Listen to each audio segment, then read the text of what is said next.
Hi, welcome back to the next video in our series. What we're going to do is we're going to leave the instruction screen and get into the gameplay scene. And the gameplay is where everything's going to happen. All the fun will happen where you try to tap the germs. Now what I want to do first though is let's go back up to the intro, and you can see where we left our characters off to the side. And what I want to do is I want to select all the characters. I'm going to cut them. So we'll go up to edit, cut. You can always do that with your keyboard shortcut, which is Command X as well. We're going to come down to the gameplay and we're going to place them down there off the side. We'll eventually drag them over here, but for right now we're getting ready to do our background for our gameplay. And then after that we're going to work on the physics in the next video. So let's get started. I'm going to go ahead and we're going to create almost like a primordial ooze that these germs are swimming around in. So I'm going to go ahead and get the ellipse tool, the ellipse element. I'm going to come up here to my border and I'm going to turn that to none. And again, we're going to create a compound shape by dragging shapes around, resizing them just any way we want. You can make them any shape or any diameter that you like. And what I'm trying to do is make like a little foam or cloud that's on the bottom here. And there we go. And let's take one last one here to give it a little personality there. All right, now I'm going to take my cursor tool. I'll drag around all of those shapes. Remember what we did with our slime. I go back up to group and I group it. So now you have an element that is all one piece. And instead of individual circles, it looks like you drew it, but you use those simple shapes again.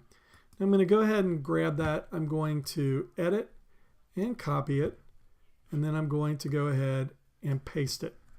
Now you can see here it is, and what I'm going to do now is I'm going to put it back here and offset it a little bit, maybe about there.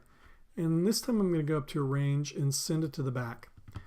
Now I'm going to come over to Visibility, and I'm going to bring that down a little bit so it looks like we have a layer going on here. We have two layers of this smoke. And now you can also, with your Option key, click and drag that shape again and make another one. And so now we have kind of this, you can change the visibility a little bit. You have these things that look like layers. So we have one in the foreground, mid, and then all the way in the background. Okay, next let's make this a little more interesting too. We're going to go ahead and take an ellipse and we're going to make it fairly large. And we're going to drag that over here. Again, for the style I'm doing, I'm knocking off the border on most of these. We'll go ahead, we're going to pick a color. Let's pick the pink color, right there. And this time though, I'm going to go ahead and bring it back a little bit. And I think I want to make this just a little bit bigger. There we go, that's kind of cool. And now I'm going to go ahead with my Option key, drag this over again. And this time I'm going to bring it all the way up and down about right there. This time I'm going to color it, let's take orange. And if you can see what I'm doing, I'm actually taking the colors from our characters and using them in the background. It's kind of a little bit of a strategy. What I'm trying to do is create some camouflage for the characters. Now when you see a character on it, you can see it's definitely bright, but if he does go behind it and he's moving rather fast, you can see that that could be hard for a person to actually click on that. We don't want to make it too hard that it's impossible, but enough to give it a challenge. Okay, next we're going to bring out another circle. And I'm going to bring that about there. And I'm going to make it a brighter orange. Okay, and again, we'll turn off the stroke. This one I'm going to go ahead and arrange and send it to the back. And you can see it's now in behind these, and move it down just a tad.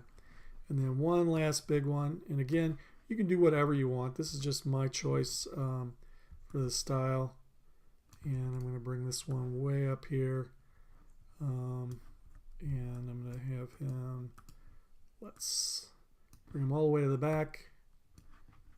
Again, turn off the stroke, come up here, and this time let's go ahead with maybe a purplish one, and we're going to take this way back, okay, like that. Okay, so you can see now we're starting to get some layers in here. I'm going to take another element. I think I want to just do one little one because I want to balance out the left hand and the right hand side. And I will go ahead, give that a color, and bring the visibility down a little bit there.